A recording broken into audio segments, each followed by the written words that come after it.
I've been a wedding makeup artist for 8 years, and this is exactly how I would do my makeup if I was doing it for my own wedding. Start by prepping the skin. You want to make sure you have a clean face, moisturize your lips, and moisturize the skin. This is the Embryolisse cream. It's going to be a very rich, hydrating cream that we're going to start rubbing into the skin. Make sure you get all of those crevices, dry patches, and every square inch of your face. We're going to talk about product in this video, but we're also going to talk about technique. But first, I'm going to make sure there's no residual moisturizer on my brows. That way I know my brows are going to stick and stay. When it comes to brows, I feel like they're super personal preference. I'm going to go in with the chocolate dip brow pomade from Anastasia Beverly Hills to shape mine out because I really want mine to last, and I prefer a structured brow if I'm having a more full glam. Then I'm going to go straight into carving out the brows, but also prepping the lid space for my eyeshadow. I'm going to be using Tarte Shape Tape for this. It's my absolute favorite, and I just like a really crisp brow. I absolutely cannot do my brows without shaping them out, and Tarte Shape Tape is my favorite eye prep for like a really nice full coverage looking glam, and that's what I'm going for. If you want a more natural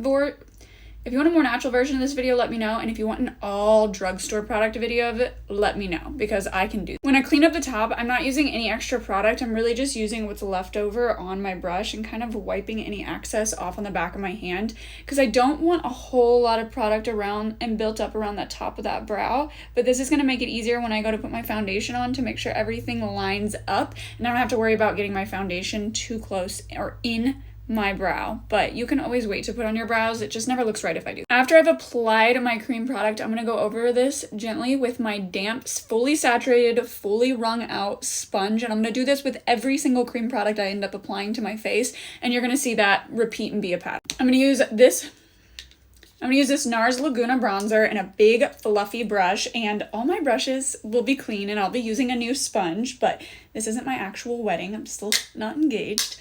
So it's fine. I'm actually not setting my eye. If you've noticed, I didn't set with any powder. On a normal day, I would, but I want this pigment to really last, and I can always set any areas that I did not put eyeshadow on with powder or a lighter colored skin toned eyeshadow. So I'm just buffing that through the crease, and I'm going to slowly take my time building that up, because once you put it on there, you can't take it away. And so I just want to add this definition to my eye and make it kind of simple. I guess I should have shown you guys my inspiration. This is actually me last September. That's my inspiration. Now, once I've gotten that crease shade up to my liking, I'm going to go over with a very, very, very dark chocolate brown and put this on my lash line. If you prefer cool tones, you can reach for those, and if you prefer more neutral or warmer tones, reach for them. I just noticed that on my eyes, I do prefer warmer tones. I feel like it makes my eyes pop. I'm going to take a black shadow on that same brush and just make sure I'm very meticulously getting it lower and not dragging it up as high as the brown or as far in as the brown. This is just going to add the slightest bit of dimension to the outer corner of my eye. Now, if you want to wing it, you absolutely can. I prefer not to. I almost prefer to just like whoosh it out, like kind of blend it out a little bit. So I'm using this tiny little blending brush with a neutral brown colored shade that's pretty close to my actual skin tone, but just a little bit warmer and a little bit darker. That way it shows up. And I'm just using that to really lightly smudge those shadows kind of together to marry them and just make it a little bit more dusted and blended out. Using that same brush and a little bit of the chocolate brown we put on our lower lash line, on our lash line, I'm gonna add just a little bit more warmth and depth to this outer corner and kind of flick it in a little bit of a V shape, because I do like that effect on my eye. I'm gonna go back into that same concealer brush and make sure that this is nice and sharp. I just want it to be clean, look clean, and be just very structured, if you will. But I'm going a little bit lower than my lower lash line because that needs to blend and melt together later, so keep that in mind. I'm going to add a little bit of an off-white shade. This isn't pure white, and it's not really a yellow. It's almost just like a cream. And I'm just going to put this all over my lid and my inner corner to brighten it up just a little. Doing the same to my brow bone. Next, I'm going to take a black liner and I'm going to tight line, which is in between the eyelashes. And I'm going to take my time with this because I don't want to get it anywhere on my lid. See the definition it adds, and it looks like I have the thinnest line of eyeliner on, basically because I do. I'm I'm trying to do this in one part, and I really thought that I could, but if it turns into 2 parts, I'm very sorry. I'm just trying to be very meticulous here. Moving on to skin, I'm going to start with the House Labs foundation, and I'm going to mix this with a teensy little bit of the new One Size Turn Up the Base Full Beat foundation. This is super full coverage, and the House Labs is just like this gel-like consistency that looks so phenomenal on the skin. I'm going to start by blending this out with a foundation brush and make sure to just tap this into my skin. I'm not rubbing, swiping, wiping, twirling, none of it, okay? I'm just kind of tapping, starting in a circular motion, so I'm kind of mixing those 2 pigments together, and then just tapping this all around my skin, focusing majority of the pigment and the foundation exactly where I want that coverage, which is the center of my face and my chin. My forehead doesn't need too much. I notice the more I put on there, the worse my forehead looks. I just need it to be kind of covered and match the rest of my face, you know what I'm saying? And then as far as my nose, I don't need too much there either, just around my nose.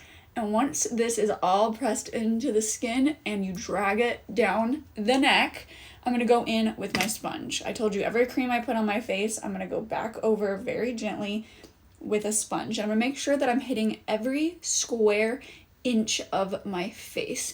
That way I know there's no extra product pilling or building up. Nothing is settling because I'm not giving it the opportunity to. And my entire face has a flawless covered finish that matches every other area of my face. I'm going to avoid the under eye because I'm going to be putting concealer there, and I only want product under there that I'm intentionally putting under there. That way I don't have too much of one product under my eye or multiple products, because then it's going to start to look a little bit weird. Make sure you get the crevices of your nose, up into your nose basically, down here by your lip, around any piercings or jewelry you might have in your face. You want it covered, okay? And this, going in with a brush and then a sponge, is going to give you the easiest, most flawless finish, the quickest, and without having, it's just going to look good without having to work too hard at it. I'm going in with the Made by Mitchell Curve Case in the shade Light, okay? I'm going to use the shade Hello There. And I'm going to tap this on my little Real Techniques brush, and I'm going to tap this under my jawline. Notice I'm not making a line, and notice I'm not starting at my ear, okay?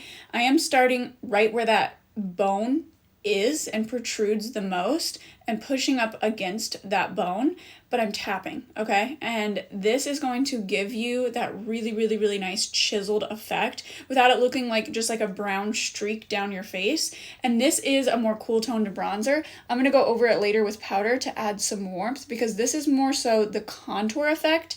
The next part that we do will be the bronzing effect. So I'm just gonna add this here. I'm gonna add a little under my lip, jawline, sides of my forehead.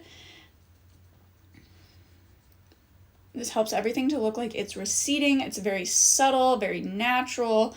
It's just what you want to add a little bit of depth, dimension, and shadow back into your face after you basically blank everything out with your foundation. Like you're starting over with a canvas, so you go back and build up those shadows. And then again, go over this very lightly with your sponge just to make sure everything is all mixed together. And just perfect. For blush, I'm going to use this Westman Atelier blush in the shade Choquette. I'm not exactly sure how to pronounce that, but I'm going to rub and warm some up on the back of my hand here before going in with a brush to add this to my skin. So picking that up with the brush and then laying this down. And I'm layering creams and powders because I want that longevity. I want my makeup to last. So don't worry if it's not super bright or pigmented. We are going back over with powder. To avoid it looking like a stripe on your face, you can put it on the apples of your cheek and then kind of pull it up in almost like a whooshing motion. And that's going to give you that like lifted effect, especially if you feel like your face is kind of round. Then you kind of want to pull it up. And I like to concentrate most of the pigment on the apples of my cheek because I do feel like it gives my cheek more volume and makes me look a little bit more youthful. And you can just see the subtle differences in the side of my face now. I have 30 seconds left, so go to part 2. I'm so sorry. It's worth it, I swear.